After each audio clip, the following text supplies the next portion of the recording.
Bonjour, les SPSVT, nous allons ici étudier le mode de transmission d'une maladie monogénique, c'est-à-dire liée à la mutation d'un seul gène à l'aide d'un arbre généalogique. Cet arbre présente 3 générations, une, deux, trois.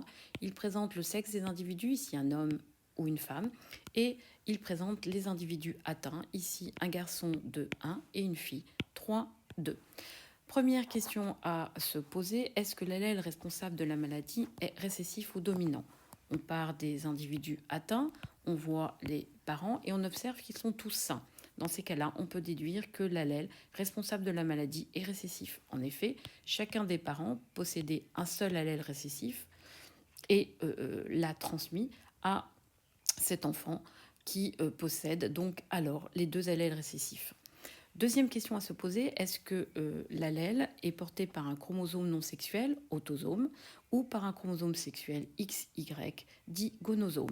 Là encore, on part des individus atteints, statistiquement autant de femmes que d'hommes, donc on peut supposer que l'allèle est porté par un chromosome non sexuel, à savoir un autosome. À partir de là, on va pouvoir écrire enfin le génotype des individus atteints et on va choisir l'individu 3-2. On représente la paire de chromosomes impliqués. On les représente par paire puisqu'il s'agit d'une espèce diploïde.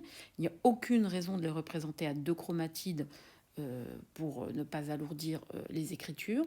On va positionner le locus du gène et on va prendre comme convention d'écriture, petit m, l'allèle responsable de la maladie.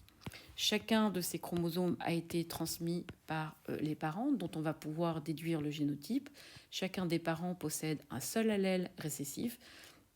Ils sont effectivement hétérozygotes pour l'allèle considéré. À partir de là, on va pouvoir déterminer la probabilité d'avoir un enfant malade. On va réaliser le tableau de croisement des gamètes de chacun des parents. Chacun des gamètes peut apporter soit un gamète porteur de l'allèle M récessif, soit porteur de l'allèle M+. On voit que une des descendances possibles est d'avoir, bien entendu, un enfant malade avec une probabilité d'un quart. On complète quand même les autres cases pour finaliser ce tableau. On a fini de résoudre ce problème concernant une maladie monogénique à transmission autosomale et récessive. On retiendra que lorsque les individus atteints ont des parents sains, alors on peut déduire que l'allèle est récessif. On retiendra que lorsqu'il y a autant de garçons que de filles, que cet allèle est porté par un autosome.